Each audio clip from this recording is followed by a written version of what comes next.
క్రీస్తునందున ప్రియమిత్రులందరూ కూడా క్రీస్తునామములో వందనాలండి. ఈరోజు ఒక మంచి విషయాన్ని మాట్లాడడానికి మీ ముందుకు వచ్చాను ప్రియులారా. ఎందుకంటే రాబోయే ఇంకొక నెలలో మనకి ఎలక్షన్స్ రాబోతూ ఉన్నాయి ఆంధ్రాలో. ప్రతి పార్టీ వాళ్ళు కూడా ఎలక్షన్ క్యాంపెయిన్ చేస్తూ మంచి మంచి సభలు పెడుతూ హిటెక్కిస్తూ ఉన్నారు. అయితే ఈ తరుణంలో మనం పరిశుద్ధ గ్రంథం నుంచి ఒక మాట ధ్యానిద్దాం ప్రియులారా.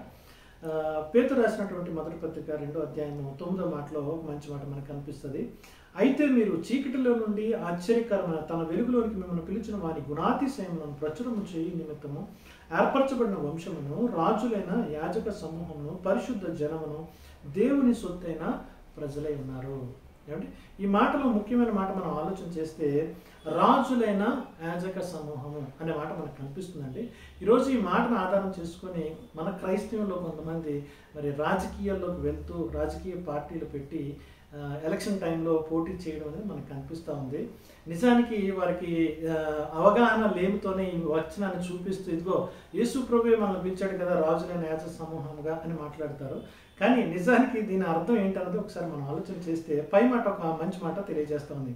అయితే మీరు చీకటిలో నుండి ఆశ్చర్యకరమైన తన వెలుగులోనికి పిలిచిన వాని మిమ్మల్ని పిలిచిన వాని గుణాతిశయములను ప్రచురము చేయి నిమిత్తము. మనల్ని ఎందుకు ఈ టైటిల్ రాజులైన యాజక సమూహం అనే టైటిల్ మనకి ఎందుకు ఇచ్చాడంటే యేసుప్రభు గారు చెప్తున్నారు ఆయన గుణాతిశయములను మనం ప్రచురము చేయాలి. అంటే ఆయన రాజ్యాన్ని మనం స్థాపించాలి, ఆయన రాజ్యాన్ని మనం ప్రచురం చేయాలి అనే మాట మనకు కనిపిస్తుందండి. కానీ లోకరాజ్య పరంగా లోకంలో ఉన్నటువంటి అధికారం కోసం రాజకీయాలు చేసేటువంటి లక్షణాలు ఈరోజు చాలా మందిలో మనకు కనిపిస్తూ ఉన్నాయి.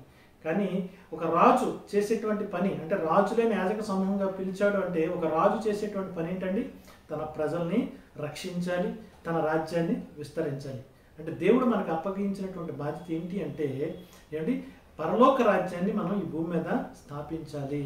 ఆయన ప్రచురం చేయ నిమిత్తం ఆయన యొక్క గుణాతిశయను ప్రచురం చేయడం ద్వారా అంటే రక్షణ సువార్తను మనం చేపట్టి అనేకులకు ప్రకటించడం ద్వారా ఒక రాజుగా వాళ్ళందరినీ కూడా రక్షించిన వారిగా అవుతాము.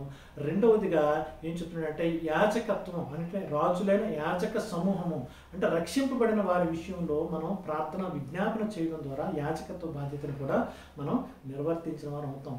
అంతేగాని ఇది లోకపరంగా అప్లై చేసుకొని రాజకీయాల్లోనికి వెళ్తూ అనేకులు ఈరోజు క్రైస్తవ్యాన్ని పక్కతో పట్టిస్తూ ఉన్నారండి. నిజానికి మన యేసుక్రీస్తు శిష్యుల్లో ఎవరు చూసినా కూడా మొదటి శతాబ్ద క్రైస్తవ్యం ఎప్పుడు కూడా మరి రాజ్యాధికారం కోసం కానీ రాజకీయ వ్యవహారాల్లో కానీ మనకి ఉన్నట్టుగా చరిత్రలో మనకి ఎక్కడ కూడా కనిపించదు. కేవలము ప్రజలను రక్షించే ఉద్దేశంలో సువార్తను ప్రకటించినట్టుగా వారి పక్షాన విజ్ఞాపన ప్రార్థన చేసినట్టుగా మాత్రమే అంటే రాజులైన యాజక సమూహంగా వాళ్ళు మనకు కనిపిస్తూ ఉన్నారు తప్ప ఈరోజు మన క్రైస్తవ నాయకులు కొంతమంది ఎవరైతే ఈ మాటలు చెప్తున్నారో క్రైస్తవులు కూడా రాజ్యాధికారం కావాలి లేదంటే రాజకీయాల్లో ఉండాలి అని మాట్లాడుతున్నారో క్రైస్తవ్యాన్ని పక్కతో పట్టించండి. కాబట్టి పిల్లరా విషయం మీకు అర్థమైంది అనుకుంటా ఉన్నాను.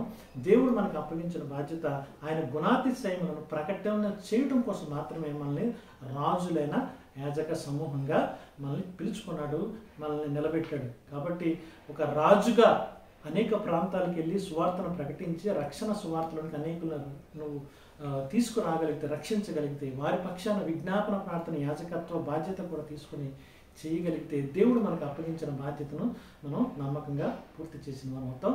మరి విషయాన్ని గమనించినందుకు మీ అందరికీ కూడా నా హృదయపూర్వక వందనాలు.